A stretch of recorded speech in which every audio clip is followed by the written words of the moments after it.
दोस्तों नमस्कार। आपका हमारे इस YouTube चैनल पर बहुत बहुत स्वागत है। आज हम पुनः शेखर एक जीवनी की संवाद योजना शेखर एक जीवनी उपन्यास की संवाद योजना पर चर्चा करेंगे और यह हमारा ऑडियो लेक्चर के रूप में है। यह यात्रा में जाते हुए और कोई काम करते हुए या कहीं व्यस्त हैं, थोड़ा बहुत काम कर रहे हैं, तब भी आप जो है कान में लगाकर सुन सकते हैं। यह यूजीसी नेट जियारा तथा असिस्टेंट प्रोफेसर के सिलेबस में निर्धारित पाठ्यक्रम में से है। अतः इसकी उपयोगिता को आप लोग जो है आत्मसात करें तथा अध्ययन कर सकते हैं। तो आइए देखते हैं कि प्रथम खंड उषा और ईश्वर से संबंधित है संवाद योजना। ये प्रथम खंड उषा और ईश्वर, यह शिशु बुद्ध का अवतार है। इनको बौद्ध धर्म की दीक्षा देना। बौद्ध भिक्षुओं का कथन शेखर के पिता से शिशु शेखर के संबंध में। यह लड़का ब्राह्मण कुल में उत्पन्न हुआ। इसके संस्कार भी कुल के उपयुक्त होने चाहिए और बुद्ध के प्रभाव से यह अहिंसा का पुजारी होगा और ब्रह्मत्व का नाम उज्जवल करेगा। पुरोहित का कथन शेखर के पिता से, मेरा टाऊ वरिष्ठर होगा और प्रपीड़ितों का रक्षक होगा। शेखर की माँ का स्वागत कथन, उसकी आयु होगी करीब 3 वर्ष, किंतु उसका भोला विजयी दर्प ऐसा है जैसा नेपोलियन लाख वर्ष एक विजयी रहकर भी नहीं प्राप्त कर पाता। उपन्यासकार का कथन शेखर के संबंध में, नियमों के अनुसार चलना आसान है और संसार ऐसे व्यक्तियों का आदर भी करता है जो नियमानुसार चलते हैं, जो नियमों से नहीं चलते किंतु नियमों की मूल प्रेरणा को समझकर अपना नियम स्वयं बनाते हैं। जीवन तो उन्हीं का है। प्रेम ने मनुष्य को मनुष्य बनाया, भय ने उसे समाज का रूप दिया, अहंकार ने उसे राष्ट्र में संगठित कर दिया। उपन्यासकार का कथन, तुमने बहुत शरारत की है। शेखर को कॉन्वेंट की सिस्टर का कथन शेखर से, उसे करने दो प्रतीक्षा, मैं जाऊंगा स्कूल। शेखर का कथन कार्ड की प्रतीक्षा करती सिस्टर के प्रति। पढ़ो ध्यान से पढ़ो। शेखर के पिता का कथन शेखर के भाइयों से अष्टाध्यायी का पाठ न सुनाने पर। अपने को पक्का कर रहा हूँ। शेखर का कथन मास्टर साहब से, देखूं तो कितने पक्के हो, मुझसे टक्कर लड़ाओगे। मास्टर साहब का कथन शेखर से, ऐसे कितने मास्टर हैं जो यह नहीं समझते हैं कि पढ़ाई अभी तक संभव है। ऐसे कितने मास्टर हैं जो यह नहीं समझते हैं कि पढ़ाई तभी तक संभव है जब तक शिष्य पर गुरु का रोब है। शेखर और मास्टर की टक्कर और मास्टर के हराने पर उपन्यासकार का कथन, मास्टर साहब ने पिता से रिपोर्ट की। पिता ने बालक को डपट कर कहा, क्या शैतानी करते हो, पढ़ना है कि नहीं। मास्टर के रिपोर्ट करने पर शेखर के पिता का कथन शेखर से, पढ़ूं कैसे, कोई पढ़ाए भी, मास्टर साहब तो थूकते ही जाते। शेखर के पिता के प्रति कथन, बार बार जमीन पर पान खाकर थूकने वाले मास्टर के संबंध में।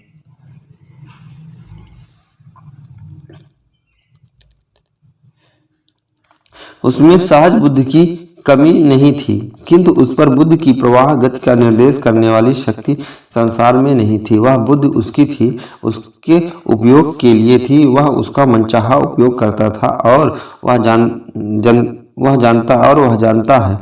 जहाँ उसने अपनी सहज बुद्धि की प्रेरणा मानी वहाँ उसने उचित किया और जहाँ उसकी बुद्धि को दूसरों ने प्रेरित किया वहीं वह लड़खड़ाया। यह बुद्धि बांधी जा सकती है तो क्या नहीं संभव था, किंतु यदि बुद्धि बांधी जा सकती है। उपन्यास का कथन शेखर के संबंध में, यही थी उसकी शिक्षा जिसने उसने सीखा क्या, शिक्षा का तिरस्कार, अवज्ञा। उपन्यासकार का कथन शेखर के संबंध में, शेखर क्या सोच रहे हो। पिता का कथन शेखर से, बुरे के बगैर अच्छा नहीं होता। शेखर का कथन पिता से। शेखर का कथन पिता से। लोग बुरे को देखते हैं तभी उन्हें पता लगता है कि क्या अच्छा है। बुरा नहीं हो तो क्या पता लगे कि अच्छा क्या है। शेखर का कथन पिता से। उसने गंभीर स्वर में कहा, ये सब मकान किसने बनाए हैं? माता हंसी और बोली, लोगों ने। और किसने? शेखर व माता के संवाद। पिता कहते हैं कि आओ मैं समझाऊं, ईश्वर ने ही बनाए हैं। अब पिंजरे को शिक्षों से घिरा नहीं हूँ। अब पिंजरों के शिक्षों से घिरा नहीं हूँ, बाहर हूँ, स्वच्छंद हूँ। शेखर का स्वागत कथन तोता के संबंध में। क्यों उंगली को काट खाया इसीलिए, और अनेक पक्षी कोई पाल लेना, मेरे साथ चलकर चुन लेना खरीद। पिता का कथन शेखर से। तोता द्वारा उंगलियां काट खाने पर।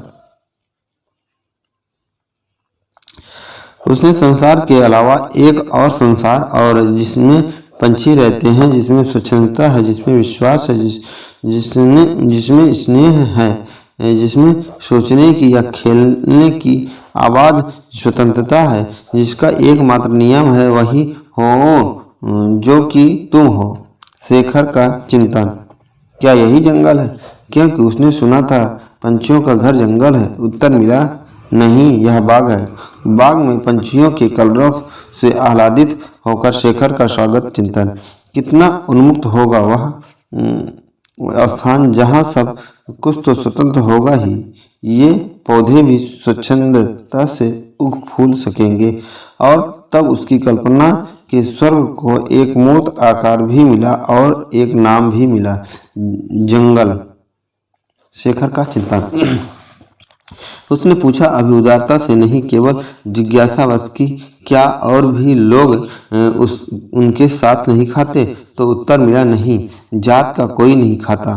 तो फिर उसके साथ खेलते क्यों हैं, बोलते क्यों हैं? तो उत्तर नहीं मिला। उसने फिर पूछा तो उत्तर मिला, सिर मत खाओ, तुम्हें कहाँ जाए, मान लिया करो, बातें मत बनाया करो। शेखर का प्रश्न। घरवालों से फूला के घर में कुछ न खाने पीने के संबंध में मना करने पर। यदि यह छोटी जात है तो वे इसे छिपाते क्यों नहीं? क्या कारण है कि माँ अपनी बेटी को बार बार याद दिलाती है और माँ के स्वर में अभिमान भी होता है? बालक शेखर का चिंतन। माँ द्वारा फूला के घर की ओर इशारा करने पर छोटी सी जात के हैं। मैं भी इनके खेल में शामिल हो सकूं, किंतु दिन में वह उस घर के बाहर ही रुक जाता और लौट आता न जाने क्यों। विधवा और फूला की हंसी सुनकर शेखर की सोच। हम जात पात तो मानते नहीं, पर जैसे अगर तुम्हें कोई डर है तो हम ब्राह्मण ही तुम्हारे बर्तन भ्रष्ट नहीं होंगे। शंकर का कथन। रास्ते में एक व्यक्ति द्वारा पानी पिलाने के संदर्भ में शेखर से जात पूछने के प्रश्न पर कि बाबूजी आप कौन जात है, आखिर तुम क्यों नहीं पिलाते? शेखर का कथन उसी व्यक्ति से। बाबूजी हम छोटी जात के हैं। रास्ते में मिले व्यक्ति का कथन शेखर से। हम जात नहीं मानते, तुम हमारे बराबर हो। शेखर का कथन उसी व्यक्ति से। अच्छा, तुम नहीं पिलाओगे तो हम खुद पी लेंगे। कैसा आदमी है, दिन भर तो मैला ढोता है, जब इतनी अकड़ है कि पानी नहीं पिलाएगा। शेखर के प्यासे मित्र का कथन रास्ते में मिले व्यक्ति से। बाबूजी आप हमें जो चाहे समझें, हमारे काम को बुरा मत कहें, हम ईमान का पैसा खाते हैं। रास्ते में मिले व्यक्ति का कथन शेखर व उसके मित्र से। एक साथ ही इतनी दीन विनय और इतना अभिमान। शेखर का चिंतन। रास्ते में मिले व्यक्ति के संबंध में। मैं जानता हूँ कि यह नहीं है। कई जगह ऐसी अवज्ञा, यह आत्माभिमान नहीं है। वहाँ है केवल दैन संपूर्ण दासत्व। वहाँ माता पिता अपने बच्चों को बोध कराते हैं, अवज्ञा के लिए नहीं, स्वीकृति के लिए झुकना सिखाते हैं, अभिमान से नहीं, दासत्व भाव से। आत्माएं इस संबंध में इस तरह जकड़ी गई हैं कि वे स्वयं नहीं जानते कि किस श्रृंखला में बंधे हैं, स्वयं उसकी कड़ियाँ पक्की करने में सहायक होते हैं। शेखर का चिंतन।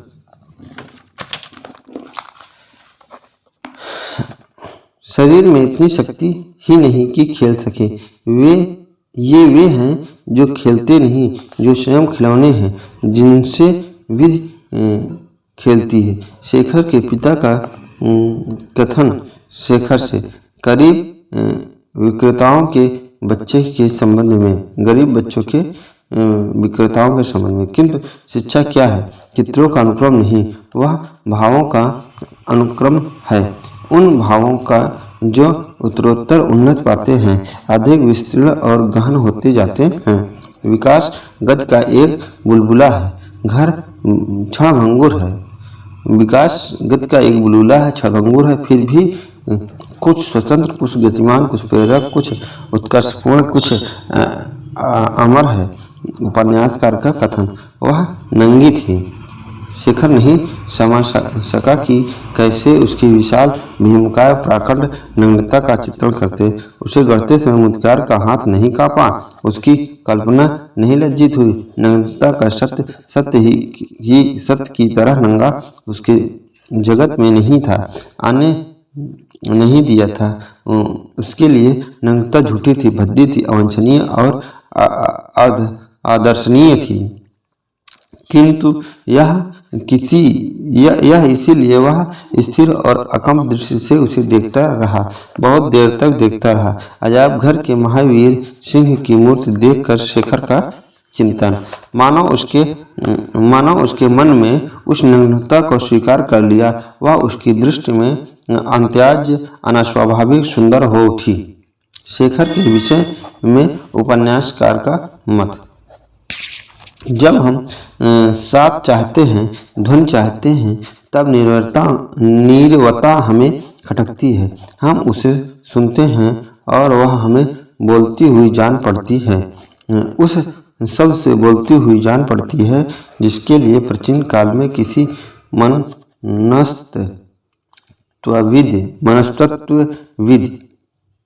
मनस्तत्वविद साहित्यकार ने सांस करना वाक्य प्रयुक्त किया है। अजायब घर में अकेले शेखर के विषय में उपन्यासकार का कथन। मैं रात भर बंद रहूंगा, भोजन नहीं मिलेगा, सो नहीं सकूंगा, पिता ढूंढते फिरेंगे। ये सब चिंताएं उसके मन में भरी ही नहीं। वह एक भव्य, सुंदर, आनंदमय, विह्वल, शांतियुक्त, आत्म विस्मृत स्वीकृत में बैठा रह गया। अजायब घर में अकेले शेखर का चिंतन। जब वह अपने आप से कहता है कि उसमें विश्व शांति का विश्वात्मा का एक अंश है, तब क्या वह झूठ बोलता है, अपने आप को धोखा देता है? शेखर का स्वगत चिंतन। साहित्य का निर्माण मानव जीवित मृत्यु का आह्वान है। साहित्यकार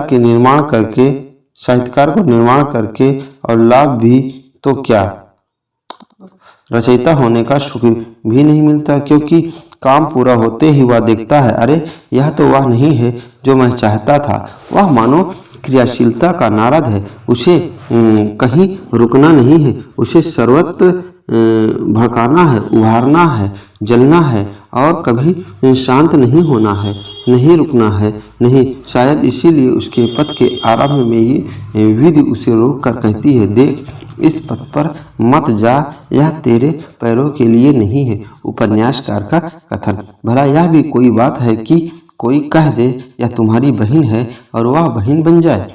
यह सरस्वती है, वह शेखर की बहन है। शेखर की माँ शशि के विषय में शेखर से जब परिचय कराती है, तब शेखर का चिंतन। उसने संसार के सब लोटों से बढ़कर एक चीज पाली है। शेखर शशि के समक्ष खाने के समक्ष उसकी थाली के पास लोटा रखता है और शशि पी लेती है। तब शेखर को यह प्रतीत होता है कि बहन उस जंतु का नाम है जो खेल में झगड़ा करे, उसकी गलती होने पर भी पीट डाले, तंग करे, सीधे अक्षर पढ़कर संयुक्ताक्षर यद्यप शेखर तब उन्हें संयुक्ताक्षर नहीं कहता था। पढ़ाए न पढ़े पर पिता से कहे और कभी किसी बात में विरोध होने पर माँ से यह फतवा प्राप्त कर ले कि वह बड़ी है। शेखर का स्वागत चिंतन बहन सरस्वती के संबंध में।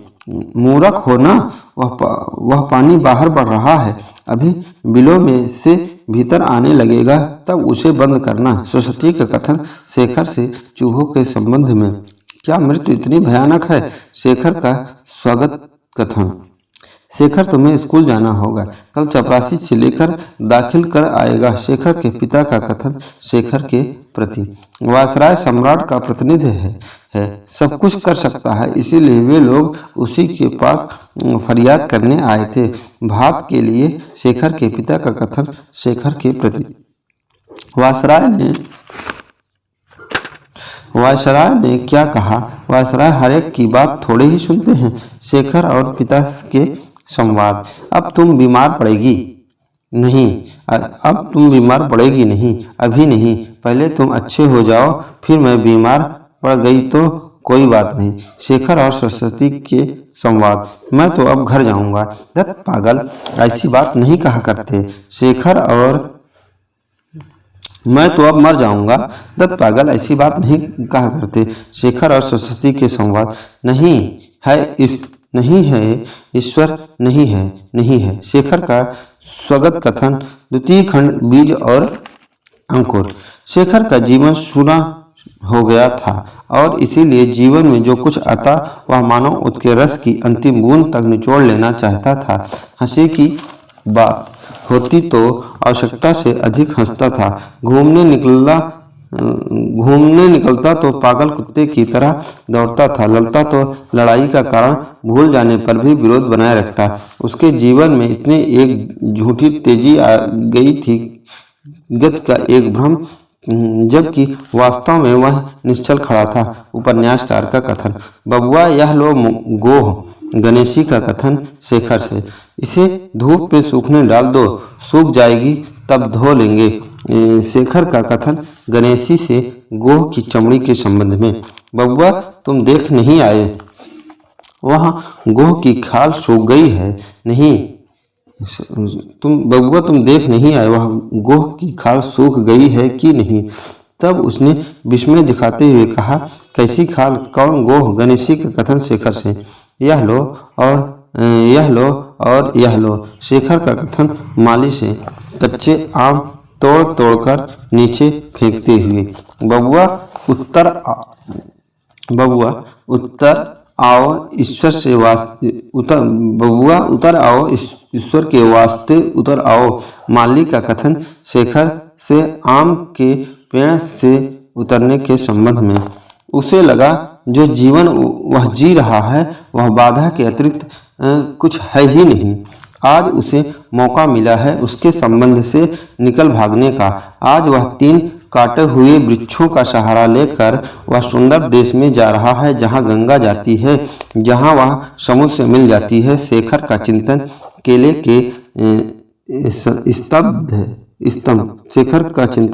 के स्तंभ से नाव बनाकर गंगा नदी में नाव खेते हुए। शेखर उसके पास जाएगा और उसे कहेगा, मैं शेखर हूँ, बंधनों के देश से आया हूँ। और वह उसे अपने पास बिठा लेगी और कहेगी, यहाँ तुम आबाद हो, उस शीर्ष के फूलों के महल में तुम रहोगे, जो चाहोगे करोगे। शेखर की इच्छा टापू में रहने वाली राजकन्या के पास जाने के संबंध में। शायद राजकन्या उसे नहीं देखेगी। वह बंधनों के देश में एक मामूली लड़के से क्यों मिलने लगी है? शेखर का स्वगत चिंतन। वहाँ और भी तो लोग होंगे, और भी कन्याएं होंगी। वह बाधाहीनता के देश में कोई भी क्यों राजकन्या से कम होगी? शेखर का स्वगत चिंतन। फिर उसे ध्यान आया, अरे वह देश तो बड़ी दूर है, वहाँ पहुँचने में तो दिनों लग जाएंगे। गंगा इतनी धीमी बहती है। शेखर का स्वगत चिंतन। शेखर जानता है कि वह कभी नहीं होगा, लेकिन वह यह भी नहीं जानता कि इसका होना जरूरी है। उसके जीवन के शून्य को भरने के लिए अवश्यमेव कुछ होना चाहिए और विवश वह सोचा करता है क्यों नहीं कोई ऐसी घटना होती जिससे वह टापू के निकट आ जाए। जब वह सैर करने जाता है तब इतनी गाड़ियां उसके पास से होकर जाती हैं, क्यों नहीं किसी से वह राजकन्या झांक कर कहती है, शेखर चलो मेरे टापू में जहां बाधा नहीं है। शेखर का चिंतन टापू में रहने वाली राजकन्या के संबंध में। आओ तुम हमारे आबाद खेल में शामिल हो। शेखर का चिंतन टापू वासिनी किसी लड़की के संबंध में। आओ शेखर, मैं और कुछ नहीं कर सकती, पर तुम्हारे पास एक रस जीवन में कुछ नयापन ला सकती हूँ। यह सिर्फ इतना ही उससे पूछती। चोट बहुत तो नहीं लग गई है? शेखर की इच्छा होती है कि संसार की कोई लड़की उसके पास आकर स्नेह से कहे, वो कल्पित, वो अज्ञात जिसे मैं मन में नहीं देख पाता। तुम इस पत्र को पढ़ोगी और समझोगी मैं शेखर हूँ, मैं अकेला हूँ, जाने कब से तुम्हें ढूंढ रहा हूँ, तुम्हारी ही प्रतीक्षा में हूँ, तुम्हारे ही लिए हूँ। तुम दिव्य लोक में हो, लेकिन क्या दिव्य लोक भी तुम्हें उसी तरह मांगता है जिस तरह मैं? और अज्ञेय तो अकल्पनीय। शेखर का अज्ञात किसी को लिखे पत्र में कथन। मुक्त की खोज में पहले उन वस्तुओं से उलझा जो स्थूल थी, जिसे वह देख सकता था, और उसने हार कर वह कल्पना के क्षेत्र में गया। वहां से निराश होकर वह फिर यथार्थता में स्थूल और प्रत्यक्ष में लौट आया। उपन्यासकार का कथन शेखर की मुक्त की खोज के संबंध में। शेखर ने जान लिया कि उसे वहीं खड़े रहना है, हिलना नहीं है, सिर नहीं उठाना है, प्रतिवाद नहीं करना है, अपनी रक्षा नहीं करनी है। पिता को हाथ में छड़ी लेकर आते हुए देखकर शेखर का निश्चल रहना। नहीं, कहीं नहीं, वह आबाद कहीं नहीं, छुटकारा कहीं नहीं, मुक्ति न बुद्धिमत्ता में, न बेवकूफ़ी में, न एकांत में, न साथ में, न कविता में, न नाटक में, न निठल्लेपन में, न घृणा में, न प्यार में, उस विशाल आताताई उदार पिता के प्यार में भी नहीं। शेखर का चिंतन। देखो, तुम ईमानदार थे तभी तुमने धोखा खाया। यह बेईमानों का संसार है, यहाँ किसी का विश्वास नहीं करना। शेखर के पिता का कथन शेखर से। इसीलिए मन में मैल रखने वाले न होकर भी वे सदा एक की बुराई पर विश्वास कर लेने को तत्पर रहते थे। तुम बच्चे हो, तुम्हें पता क्या है? तुम्ही ना 10 पैसे की सीटी के 8 आने दे आए थे। शेखर का कथन पिता के संबंध में तथा पिता का कथन शेखर से। तुम निरे आदर्शवादी हो, कभी सीखोगे। शेखर के पिता का कथन शेखर से। वे यह नहीं चाहते थे कि बच्चे न खेले, न पढ़ें, ऐसा ना करें, वैसा ना करें। वे यह चाहते थे कि खेले तो इसीलिए कि उन्होंने कहा, पढ़े तो इसीलिए कि उन्होंने कहा। शेखर के पिता के संबंध में उपन्यासकार का कथन। जीवन वैचित्र्य का दूसरा नाम है, जिसके जीवन एकरूपता के बोझ से कुचले जाकर नष्ट हो जाएं।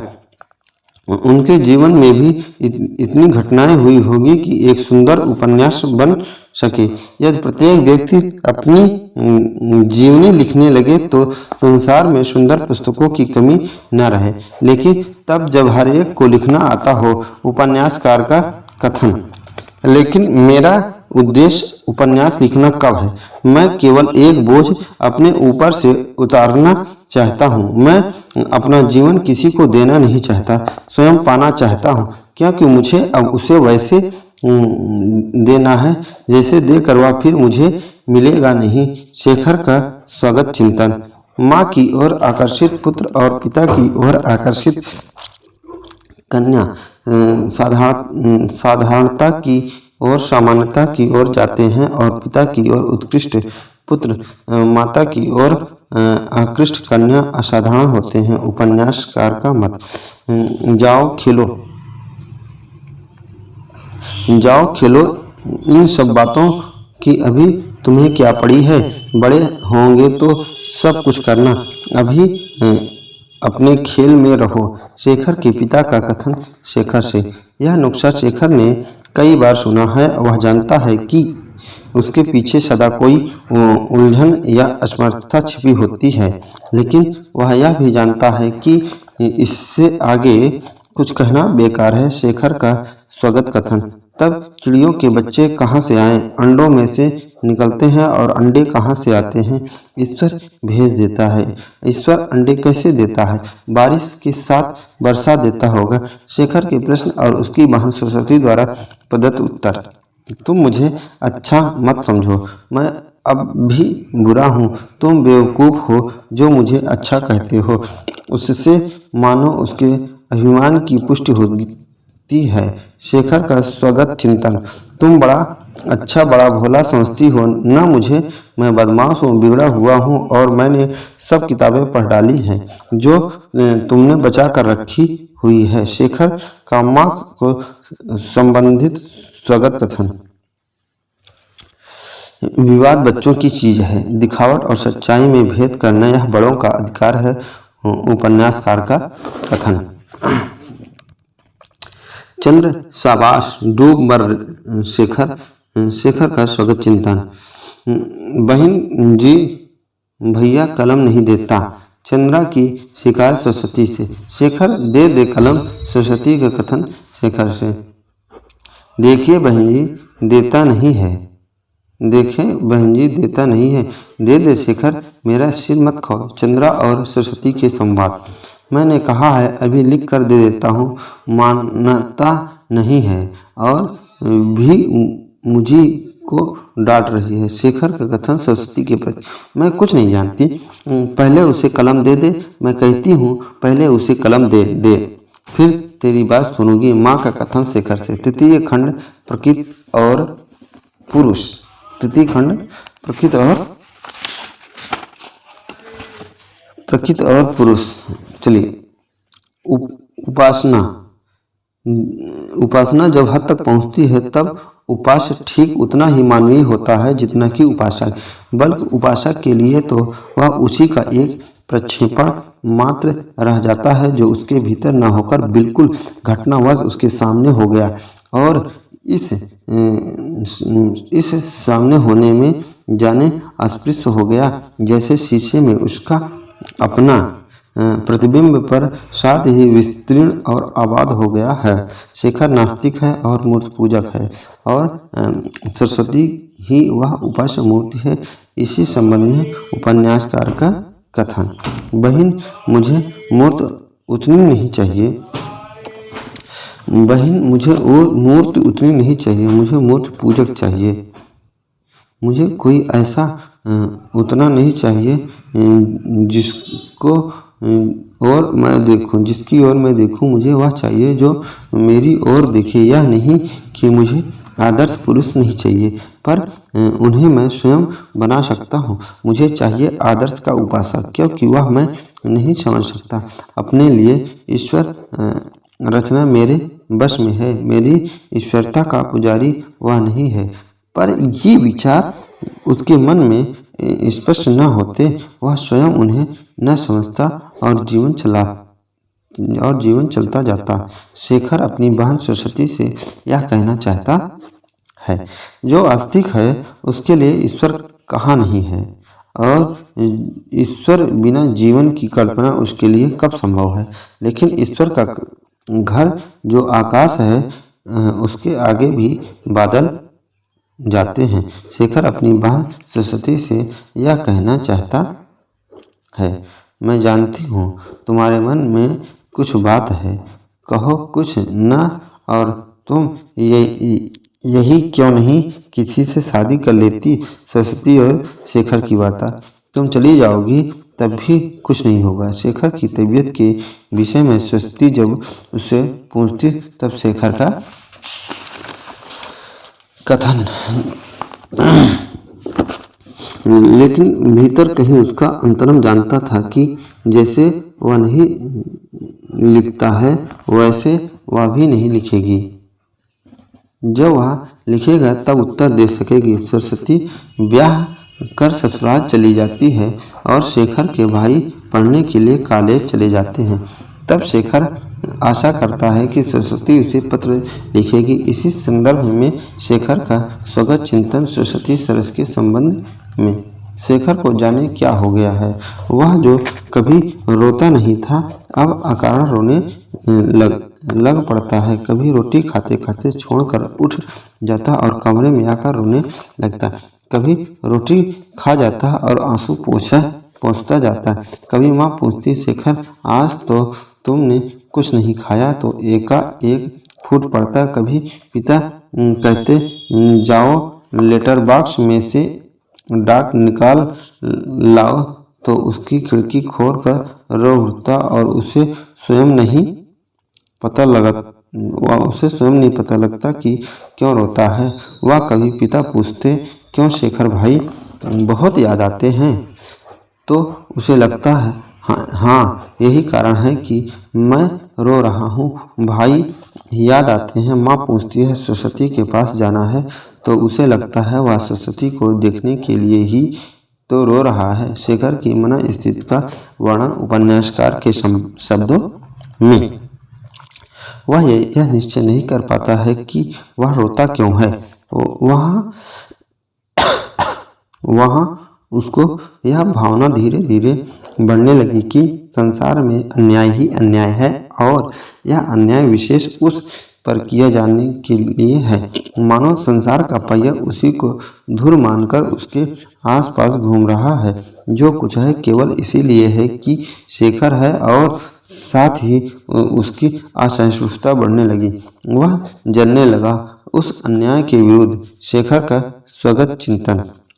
मानवता का सारा विकास हो, कम से कम अभी तक यही है। मानवता कुछ चाहती है लेकिन जानती नहीं कि क्या उसे जानने की खोज में उसके रास्तों पर एक साथ ही भटक रही। मानव सारी मानवता अपने जीवन की गति में किसी दीर्घ वैसंध्य पर खड़ी है और अपने से उलझ रही है। उसका यौवन उसके कृतित्व के दिन अभी आगे हैं। उपन्यासकार का कथन। उसके स्वप्न भागते, ओ तू संगीत तू कहाँ की, किसकी पुकार कहाँ जाने की प्रेरणा मुझे देता है। मैं जो बद्ध हूँ, किसी मुक्त का वचन, किसी आवाज का दिया वचन मुझे सुनाता है। शेखर अंग्रेजी संगीतकार का वायलिन रिकॉर्ड बार बार सुनता है और रोता है। इसी क्रम में उसका स्वगत चिंतन। तुम सब यहाँ किस लिए मरे हो, जब माँ का पता नहीं रखते हैं। पिता का कथन। शेखर उसके भाइयों रविदत्त चंद्र से और शादी के बाद रमा अपने पति के घर चली गई। शेखर का स्वगत कथन है। कभी स्वयं उसकी बाहें मानो किसी को घेर लेने को दबा डालने को फड़क उठती है और उसकी कल्पना में उसे सुख होता है, अभिमान होता है, अपने प्रति आदर होता है। तब वह डर, वह लज्जा क्यों बाहें हैं। सामर्थ्य है, क्या था जो छिपा रहा है। पिता की बाहों में माँ को कैद देखकर शेखर का चिंतन।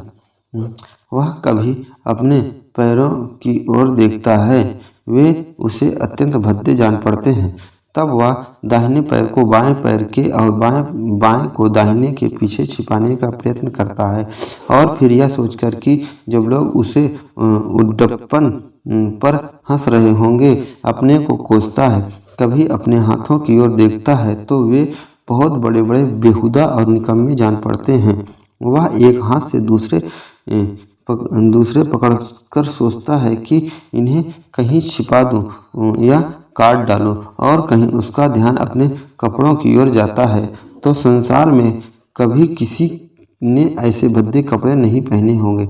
शेखर के पड़ोस में मद्रासी परिवार शारदा के यहाँ जाने पर शेखर का स्वगत चिंतन। गृह स्वामिनी उसकी ओर देखती है तो सोचता है यह सोच रही है कि इस जंगली को बैठना भी नहीं आता। अभागा बेचारा और अभागी वैष्णव। शेखर का स्वगत चिंतन शारदा की माँ को अपनी ओर देख कर। पूछो, कोई वीणा बजाता है, बड़ी अच्छी लगती है। माँ का कथन शेखर से शारदा के यहाँ ये वैष्णव के लिए थे, तभी तो नहीं तो शायद वह समझता कि ये दोनों ही कारण नहीं है। कारण है स्त्री प्रकृति का एक निगूढ़ तत्व, उसका अत्यंत सुलभ एक बाहरी वैपरीत्य जिसमें उसका सौंदर्य और उसकी सामंजस्यता छिपी हुई है। शेखर का स्वगत चिंतन। आंखें पड़ती हैं, कान किसी शब्द की प्रतीक्षा में रहते हैं और मस्तिष्क सोचता है वह आएगी। यस आकार वाले पेड़ के पीछे बैठा टेंशन का संग्रह मौड और अन्य कविताएं पढ़ते और शारदा का इंतजार करते शेखर का चिंतन। वह संत के अहंकार में वह एक ही बात सोचता है कि उसके कथन की प्रामाणिकता स्वयं उनके लिए अकाट्य होनी चाहिए। शेखर का स्वगत चिंतन। अब भी आप बहन जी कहेंगे, उसने जल्दी से कहा। शशि और शेखर के संवाद। यह बात उसके शरीर, मस्तिष्क, मन और आत्मा में इस प्रकार छा गई कि उस भौतिक संसार का उसे ज्ञान ही न था। शेखर दक्षिण लौट रहा है और दक्षिण में शारदा रहती है, इस बात का सस्मरण करते हुए शेखर का चिंतन। शेखर की मानसिक गढ़न की किस सामर्थ्य से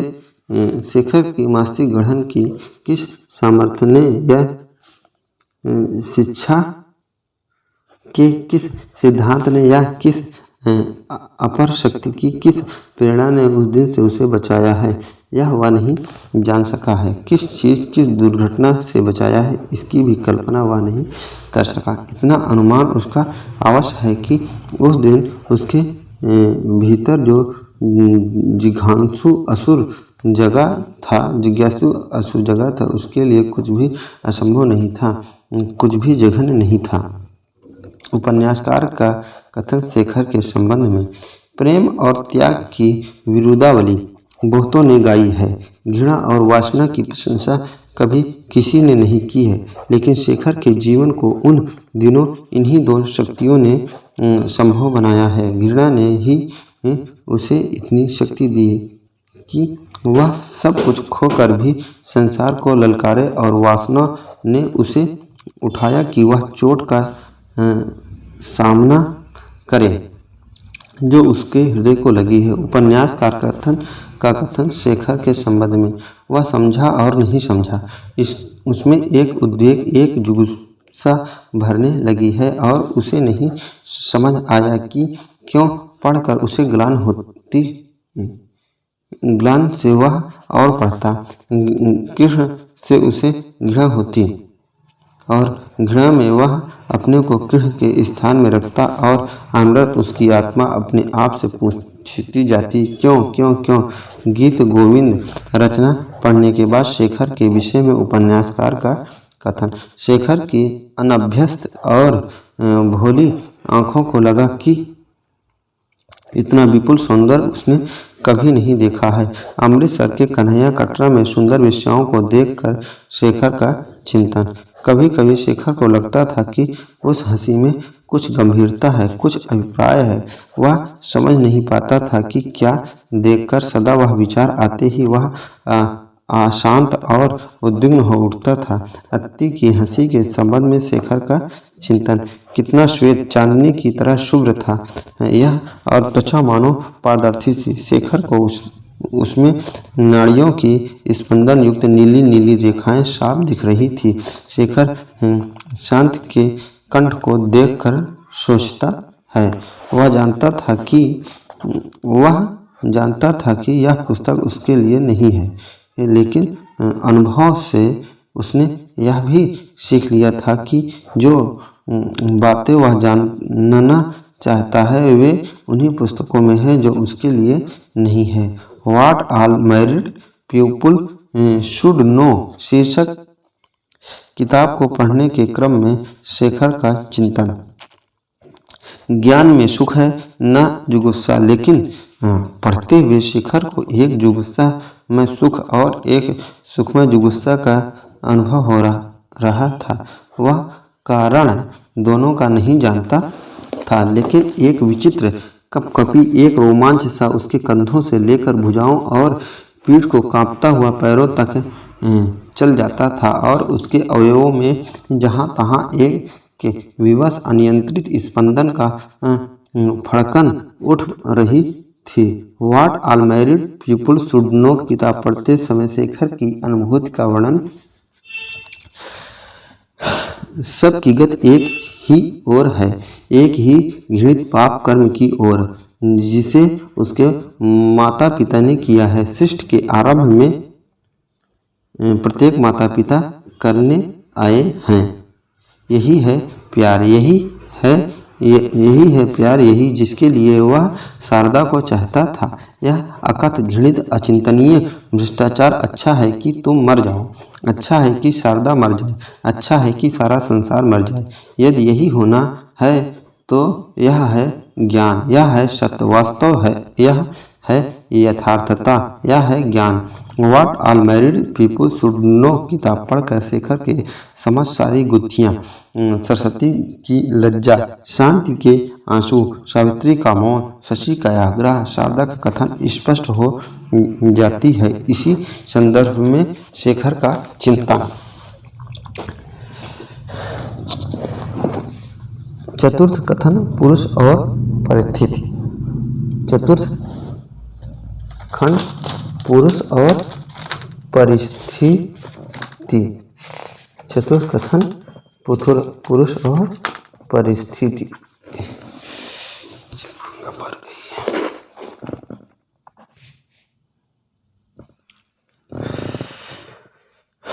तो नवाब तो नहीं है, तो है तो आदमी ही, तो नवाब तो नहीं है तो आदमी ही आखिर। हॉस्टल जाने पर 3 लड़कों में एक शेखर से कहता है, तो हम क्या आपकी टांग पकड़े हैं?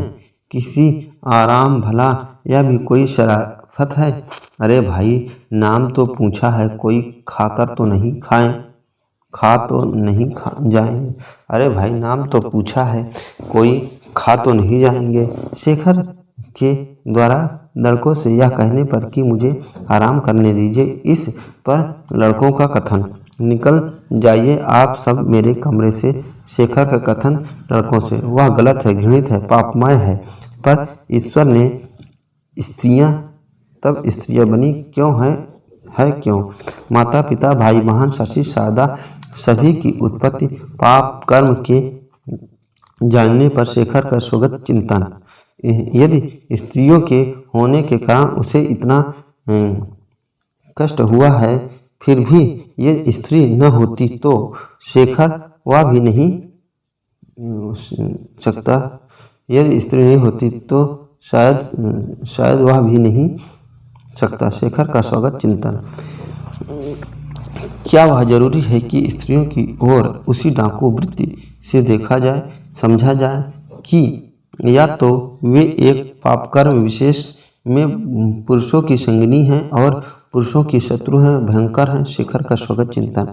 पुरुष क्या स्त्रियों के संसार में स्त्रियों के बिना नहीं रह सकता है? शेखर का स्वागत चिंतन। एक उसे लगता है कि मद्रास में यदि वह ना होता तो शायद उसे कॉलेज छोड़कर भागना पड़ता। शेखर का स्वागत चिंतन।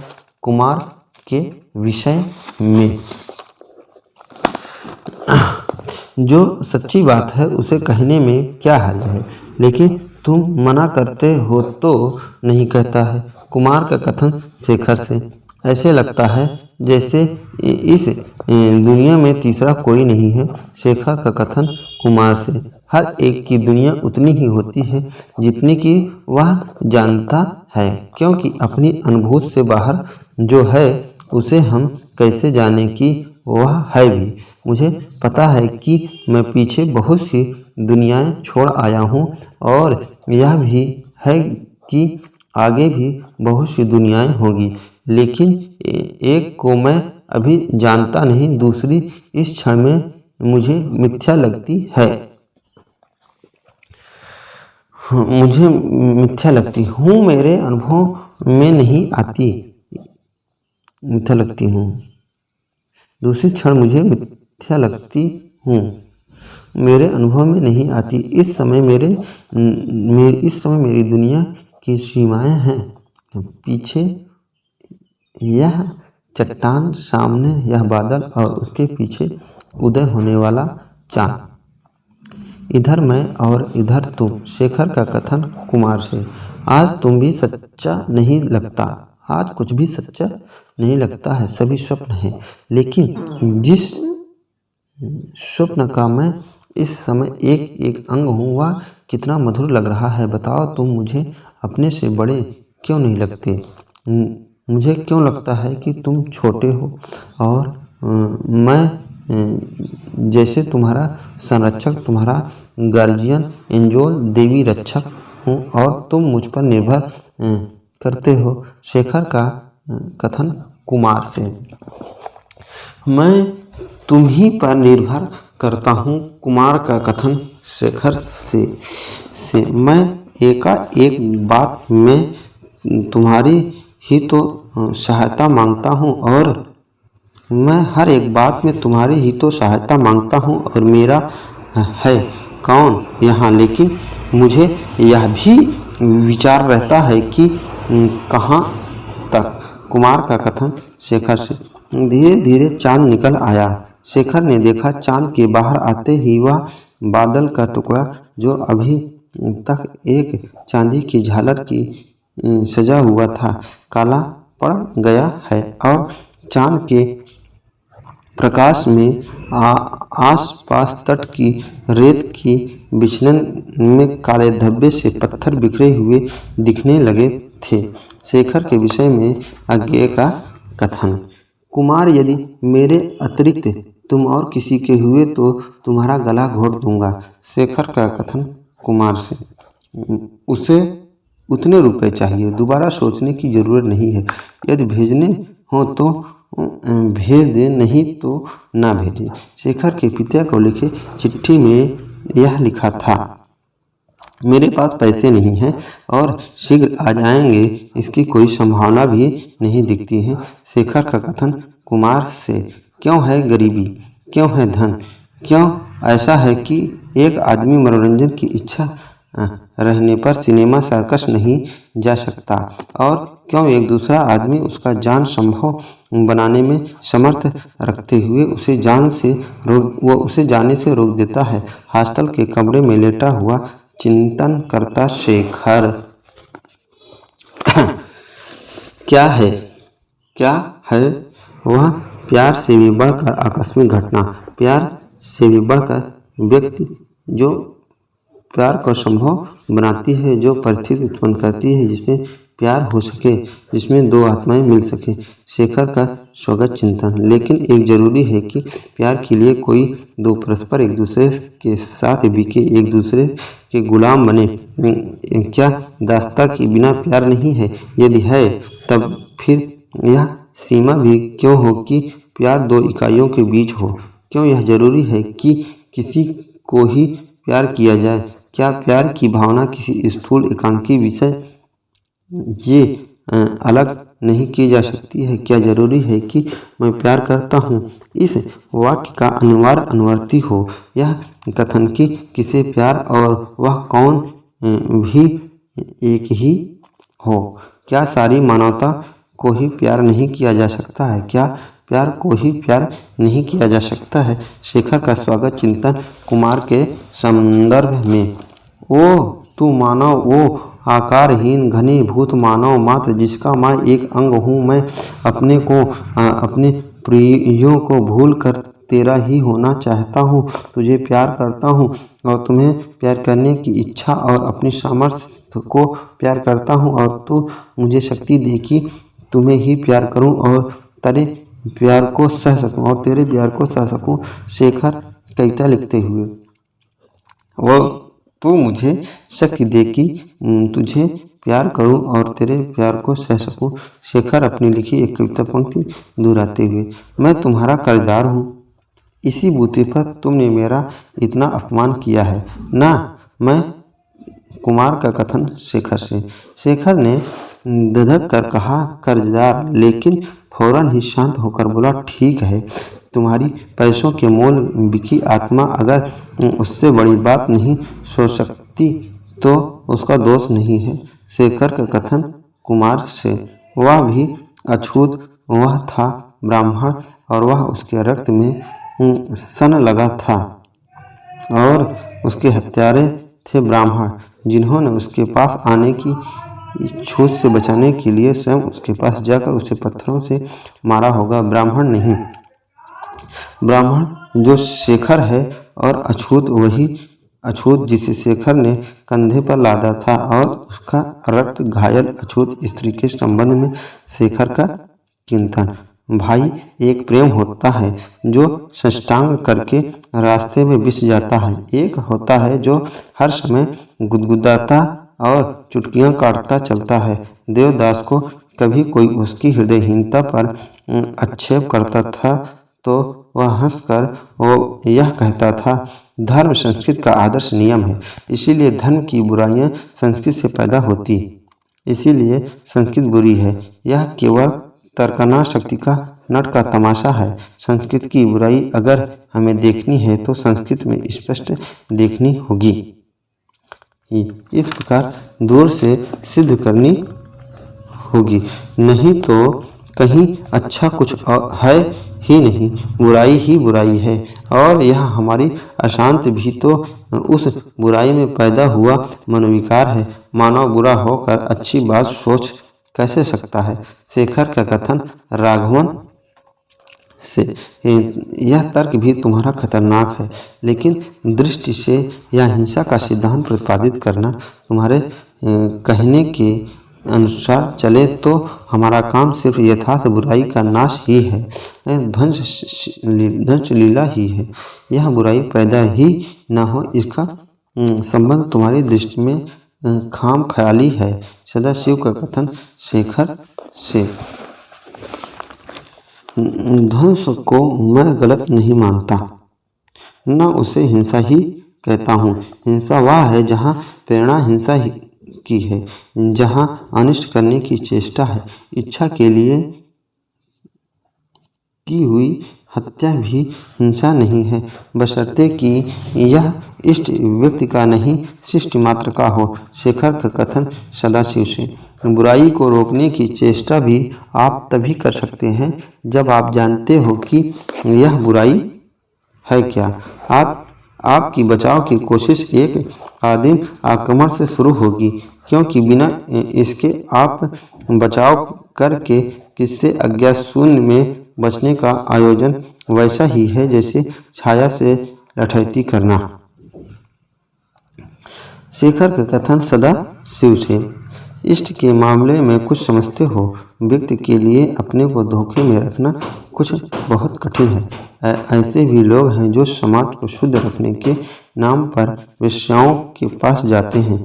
जो आदमी वेश्याओं के पास नहीं जाता वह शायद ऑब्जेक्टिव दृष्टि से देखकर कह सकता है कि वेश्याएं समाज शुद्धि का अप्रत्यक्ष साधन है, लेकिन जो आदमी अपनी ऑब्जेक्टिव वासना का गुलाम कहा जाता है उसे क्या हक है कि वह समाज को ऐसे ऑब्जेक्टिव दृश्य से देखे। सदाशिव का कथन शेखर से, व्यक्ति के हित और विश्व के हित में भेद नहीं होना चाहिए। शेखर का कथन सदा शिव से, तुम लोग उस कहानी के रिफॉर्मरों से काम नहीं हो, तुम लोग उस कहानी के रिफॉर्मरों से कम नहीं हो।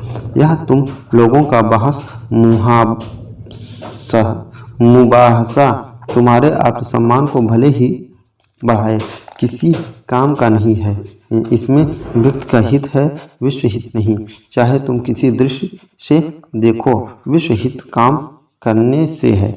कार्यशीलता की 100 गलियां निकम्मेपन की एक अच्छाई से बढ़कर है, क्योंकि कार्यशीला में अपनी गलती को दूर करने की भी समर्थ है और निकम्मापन अपनी अच्छाई को कायम भी नहीं रख सकता।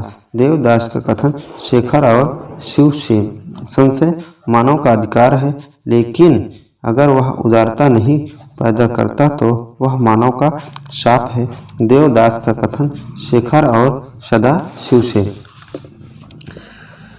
कार्यक्रम बनाओ और उसमें पहला कार्य लिख लो उदारता, ताकि वह बाकी सबको अनुप्राणित करती है कि अरेकल हैज स्पोकन। देवदास का कथन शेखर और सदाशिव से। जीवन का पानी क्या है? गंगा, यमुना, गोदावरी, कृष्णा, नर्मदा, इन सबका पानी तो धर्म और भक्ति में घुलकर प्राणहीन हो गया है। जीवन चिरंतन जीवन कहीं है तो ऐसे ही गदले नालों में जो नमाज की नींव इन अछूतों के बीच में से होते हुए चिर उपेक्षित बहे जा रहे हैं। उन पतित पावनी कहलाने वाला नदियों का पानी तो वैसा ही मरा हुआ है जैसा पंडितों का पंडित। तभी तो वह पानी चिताओं को सींचने में, अस्थियों को बहाने में काम आता है। शेखर का चिंतन। जिन लोगों की बुद्धि अशांत है, जिन्हें हमेशा नई समस्याओं से टक्कर लेने में मजा आता है, उनके सामने पहली समस्या हमेशा एक ही होती है, दुख दर्द की समस्या। संसार का पहला दर्शन सदा ही उसके पीड़ा भरे रूप का दर्शन होता है और इसके बाद तो दूसरी समस्या होती है, वह भी सदा एक ही होती है। पहली समस्या एक तरफ से उसकी भूमिका तैयार करती है और वह समस्या है नारी की समस्या। संसार का दूसरा दर्शन नारी की मूर्त का दर्शन है। उपन्यास का कथन शेखर के संबंध में। पाप उसने बहुत जगह देखा है, किया भी है, लेकिन पाप ही मानव की हरेक प्रेरणा का मूल है। ऐसा भयानक संदेश, ऐसा असंदिग्ध अविश्वास वह अपने हृदय में नहीं जमा सका है। समझ में नहीं आता कि ऐसा करके कोई भी कैसे कहता है जिसके हृदय में नाड़ियों में कीड़े कुलबुला रहे हों, वह शांत कैसे रह सकता है। शेखर का स्वागत चिंतन। संसार के कष्ट प्रश्न से भी बड़ा यह संसार के अविश्वास का प्रश्न है। यह बड़ी भारी समस्या को मानव मात्र में उस व्यक्ति में केंद्रित कर दी है जिसे शेखर ने अब तक सिर्फ सहारे के रूप में जाना है, नारी में। और इस विचार से ही उसका दम ऐसा घुटने लगा है कि जिसे उसके नासपुटों में, फेफड़ों में कीड़े घुसे जा रहे हैं। शेखर का स्वगत चिंतन। आप देखिए हमारे साहित्य में कहानी में, उपन्यास में, नाटक में, मंच और पट पर सब जगह आप यही पाएंगे कि लेखक नैतिकता का प्रपंच खड़ा करता है। नरक की यातनाएं भोगती हुई लड़कियां लंबी लंबी सुनने में खूब बढ़िया स्पीचें देकर बताती हैं कि वे पतिव्रत के लिए मर रही हैं, क्योंकि पतिव्रत ही उनकी सबसे बड़ी संपत्ति है, सबसे बड़ा धर्म है, जिसके लिए सैकड़ों मर गई, सैकड़ों सती हो गई या जौहर करके भस्म हो गई, सैकड़ों हाथियों के पैरों तले रौंदी गई। पुरुष दर्शकों के लिए पुरुषों द्वारा तैयार की गई मरीचिका कहानी का, नाटक की नायिका का यह पतिव्रत क्या है? यह पतिव्रत क्या है?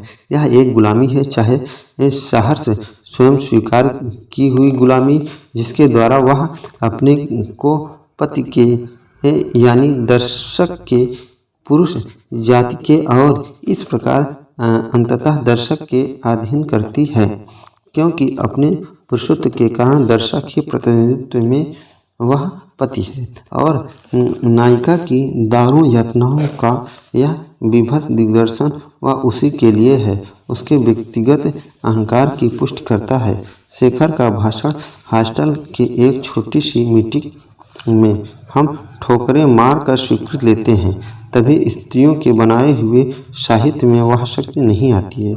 वे लिखती हैं तो पुरुष के आदर्श में अपने को बांध कर, तभी उनका लिखा हुआ झूठ और बेजान होता है। सुंदर चाहे तो कागज के बने हुए फूल की तरह। सदाशिव के विरोधपूर्ण कथन पर शेखर का प्रत्युत्तर। भाई, तुम्हारी बात तो जीना मुश्किल कर देगी। हर व्यक्ति, हर बात में हम आदर्श खोजने बैठेंगे तो काम कैसे चलेगा। और कहीं यदि कोई स्त्री तुमसे बहुत बात पूछ बैठेगी तो तुम जवाब भी नहीं दे पाओगे। यही सोचते रहोगे कि कहीं जवाब में पुरुष का दर्द तो नहीं आ गया है। मैं कहता हूँ तुम 5 मिनट में उल्लू बन जाओगे, राह चलना मुश्किल हो जाएगा। देवदास का कथन शेखर के भाषण को सुनकर शेखर से तो उल्लू बनने से डरना क्यों? कुछ करना है तो उल्लू बनना ही होगा। हमें चाहिए कि उसी में अभिमान कर सके, अपना अपमान वैसे ही धारण करें जैसे वह बोल। इन आरक्त फूलों को शेखर का कथन देवदास से उसने कई बार देखा था। आप राष्ट्र के नाम पर लोगों को बुलाइए, कोई नहीं जाएगा, लेकिन राष्ट्रीय झंडा लेकर चलिए तो बहुत लोग नीचे आ खड़े होंगे और अपने कोट के कॉलर में तिरंगा बिला भी लगा लेंगे। फिर भी शेखर के पास कोई उपाय नहीं था कि वह पहचान कर सके। अग्नि परीक्षा के सिवाय कोई परीक्षा नहीं है। कोई सिर्फ परीक्षा के लिए अग्नि भड़काना उसकी दृष्टि में इतना बड़ा पाप है कि वह अब राम का भी आदर करने में अपने को असमर्थ पाता है। शेखर का स्वागत चिंतन आओ काफ़ी है, यह कहते हुए सब नहीं आती। 20 वर्ष के हो गए और अभी इतना दम नहीं कि जबरदस्ती शादी होने से रोक दो। नहीं करना चाहते शादी तो क्यों नहीं कहते कि नहीं करेंगे। नहीं, मैं नहीं सुनता बात। एक बार कह दिया तो क्या बहादुरी की तुम कोई भेड़ बकरी हो कि गले में रस्सी डालकर खींच ले जाएंगे और बलि दे देंगे। तुम आदमी हो आदमी, और तुम कहते थे नौजवान को दृढ़ बनाएंगे। तुम्हारी स्त्री उस आदमी का क्या आदर कर सकेगी तो उसकी चोटी में गुथे जाने से इनकार नहीं कर सका, क्योंकि मैं इसे शादी नहीं कहूँगा। शादी तब होती है जब तुम स्वयं अपनी इच्छा से उधर बढ़ते, स्वयं अपनी संगनी चुनते और फिर सारी दुनिया से लड़कर उसे ग्रहण करते तुम। शेखर का कथन राघवन से कहना आसान है, माँ बाप की इच्छा के खिलाफ मैं कैसे जाऊँ। उन्होंने मुझे पाला पोसा, बड़ा किया, पढ़ाया। क्या उनके प्रति मेरा कोई ऋण नहीं है? मैं इस बुढ़ापे में उन्हें चोट नहीं पहुंचा सकता। तुम इसे कायरता समझो, मैं नहीं समझता। तुम सदा हृदयहीन, मैं न होना चाहता हूँ। राघवन का कथन शेखर से।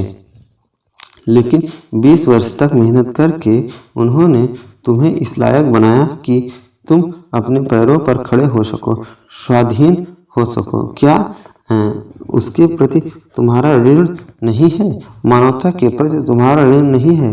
कल्पना करो कि 20 वर्ष बाद माता पिता यह पाएं कि हमने अब तक एक नर नहीं, एक भेड़ की सेवा की है। कल्पना करो 20 साल के विवाहित जीवन के बाद स्त्री वह जाने कि मेरा इस आदमी का साथ केवल इसलिए हुआ कि इसके पिता ने एक भेड़ मेरे पल्ले बांध दी। मैं ऐसा अभागा पिता या स्त्री हूँ तो आत्महत्या कर लूँ। शेखर का कथन राघवन से। मजबूरी है, हाँ मजबूरी। तब माता पिता को क्यों बदनाम करते हो? मजबूरी उनकी ओर नहीं है, तुम्हारी ओर से है। इस सूट के भीतर दुबकी हुई मिमियाती भेड़ की लाचारी है। शेखर का कथन राघवन से। साहित्य में, समाज में, कला में, जीवन में सब जगह यही मनमोहक आरंभ, यही मनमोहक प्रवाह और अंत में वही गहरी गठ प्राणों का पक्षी उड़ान भरता है। लगता है कि वह आकाश की छत को छू लेगा, लेकिन एकाएक वह टूट कर गिर जाता है, मानो बिजली की मार से नष्ट हो गया हो। हम लोग बहुत बढ़िया इमारत बनाते हैं, एक एक पत्थर जोड़कर मंदिर सजाते हैं, लेकिन अंत में जब प्लास्टर होने लगता है तब सारा घटा टोप पैरों की धूल हो जाता है, मिट्टी में मिल जाता है। यह क्यों?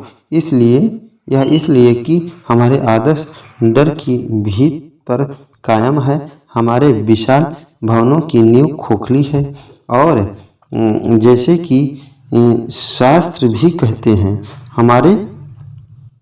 हमारे देवताओं के पैर भूमि पर नहीं टिकते।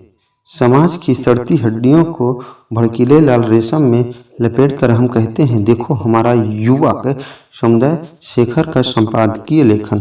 प्रत्येक भारतीय नौजवान अपनी शादी पर पछताता है और प्रत्येक इसके लिए माँ बाप को दोषी ठहराता है। मैं तो नहीं चाहता था, लेकिन माँ बाप ने जोर दिया, परिस्थितियाँ ऐसी हो गई इत्यादि। इसका अर्थ यही है कि प्रत्येक भारतीय नौजवान अपनी माँ बाप का गुलाम है और चाहते हैं शासक की गुलामी से निकलना, समाज की गुलामी से निकलना, अज्ञान और प्रकृति की गुलामी से निकलना, स्वयं परमात्मा की गुलामी से निकलने की बात करते हैं। वे जो जीवन के अंधकूप में खचाखच भरे हुए हैं और जो अपने ऊपर कुटुंब रूपी ढक्कन देकर उसे अंधकूप की ओर भी अंधेरा और प्राणघातक बना रहे हैं। शेखर का संपादकीय लेखन एंटीगोनम क्लब के हस्तलिखित पत्र हेतु। यार तुम सब तो भेड़ हो, यार तुम सब तो भेड़े हो, भेड़े, और बाकी भेड़ों की तरह मिमियाने लगते। शेखर दुख और ग्लानि से भरकर सोचता, इन लोगों को मुझसे कब का बैर है। मैं बेवकूफ़ हूँ सही, ये लोग जानते भी हैं सही, लेकिन ये लोग हर समय उसकी याद क्यों दिलाते हैं, जबकि मैं भूलता नहीं हूँ। शेखर का स्वागत चिंतन हॉस्टल और कॉलेज के लड़कों द्वारा उपहास करने पर पुरुषों ने ही उन्हें इतना कमीना बना दिया है कि उदारता उनमें रही ही नहीं। लेकिन न जाने क्यों उसे लगता है कि वह तर्क ठूठ है, कमीनापन है। भले ही पुरुष ने पैदा किया हो, लेकिन यह उपहास वृत्ति उनकी स्वाभाविक है और यह उससे नहीं होता था कि नारी में भारत की उस नारी में जिसमें वह भविष्य की आशा देखता था, इस प्रकार की मौलिक कठोरता हो, वे उससे घृणा करें। यह उसे स्वीकार था, यह नहीं। शेखर का स्वगत चिंतन। क्या लड़कियां उन लोगों को पसंद करती हैं जो उनके पीछे जूते चटकारते फिरते हैं?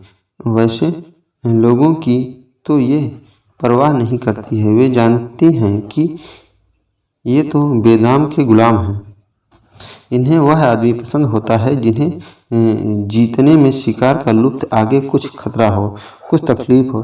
तुमको किसी ने लड़की की छाह के पास भी नहीं देखा, उससे तो लड़की अपनी किताबी तुम्हारी खोपड़ी पर लाद कर तुम्हें अपने पीछे पीछे घसीट सकेगी। वह अपने को रानी क्रिस्टीना से कम नहीं समझेगी। तुम निश्चय करो, तुम्हारी पांचों घी में है। एक सहपाठी का कथन शेखर से। तुम अपने गंदे विचार अपने पास रखे, समझे? मुझे इस सब बकवास से मतलब नहीं है। शेखर का कथन सहपाठी से। क्यों? मैं सचमुच हार गया। वह रोमांटिक विचार ठीक है और स्त्री नियत बनकर पुरुष को अनजाने अपना गुलाम बनाती है और अपने प्राण लेती है और उसके प्राण ले लेती है। ये वह नहीं मानेगा, इसे वह नियत का गुलाम नहीं, वह प्रतिद्वंदी है। शेखर का स्वगत चिंतन।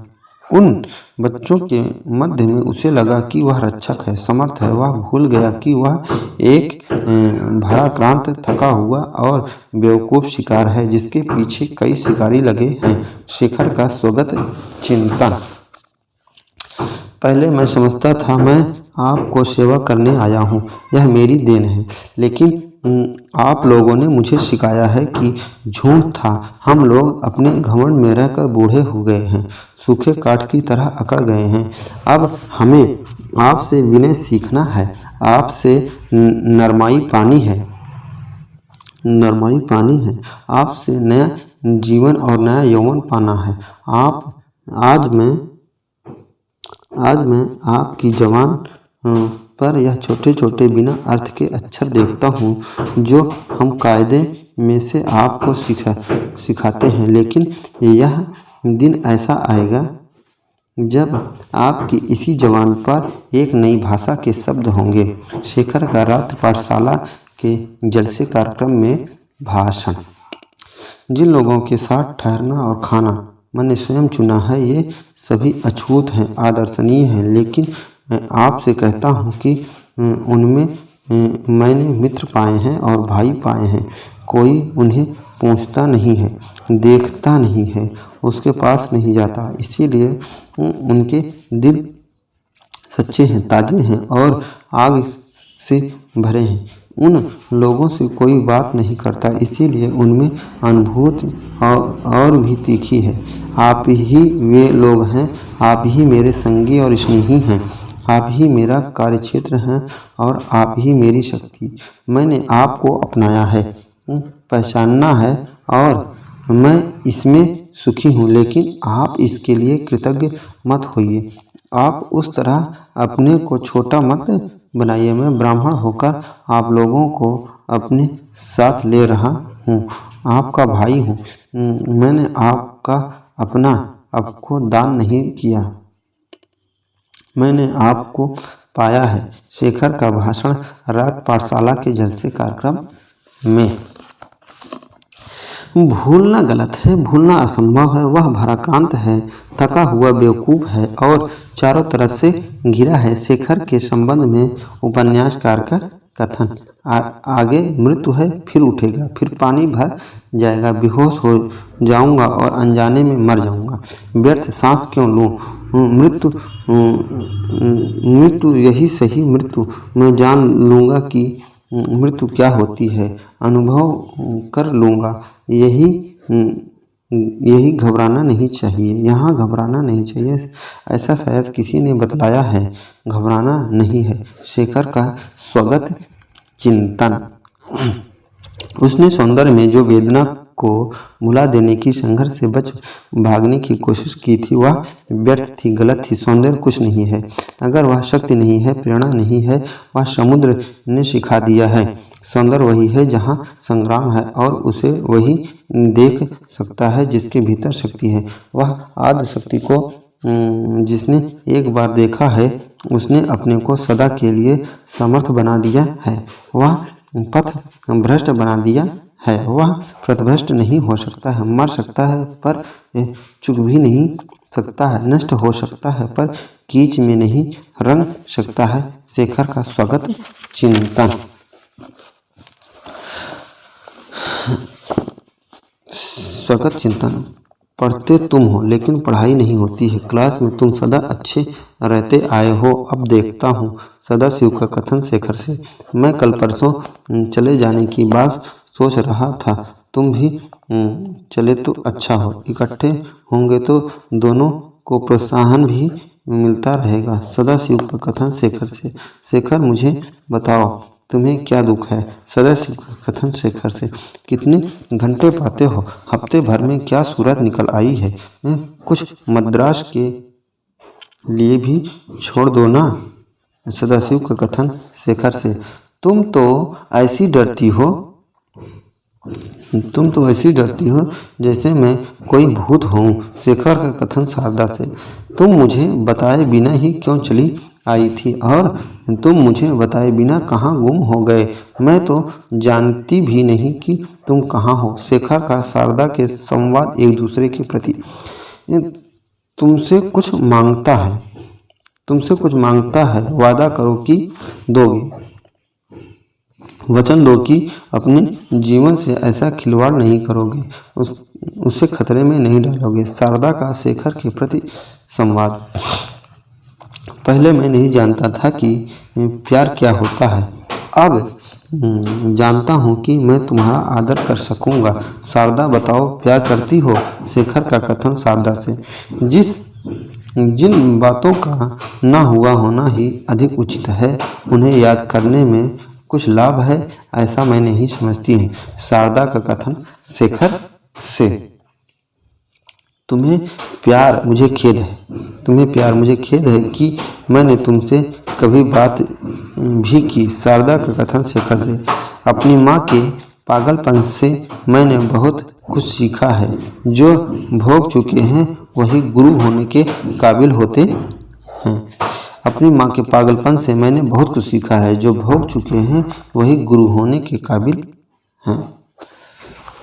दोस्तों, आज इतना ही। शेखर एक जीवनी का जो है ये पात्र परिचय जो है आज संपन्न होता है। और आपको हमारा वीडियो कैसा लगा कमेंट बॉक्स में हमें ज़रूर बताएं। तथा आपको यदि हमारा वीडियो पसंद आया है तो लाइक एवं शेयर करना ना भूलें। अपने दोस्तों को भी शेयर करें तथा इसी तरह से नए वीडियो पाने के लिए हमारे चैनल को सब्सक्राइब जरूर करें। बहुत बहुत धन्यवाद, बहुत बहुत शुक्रिया। Thank you.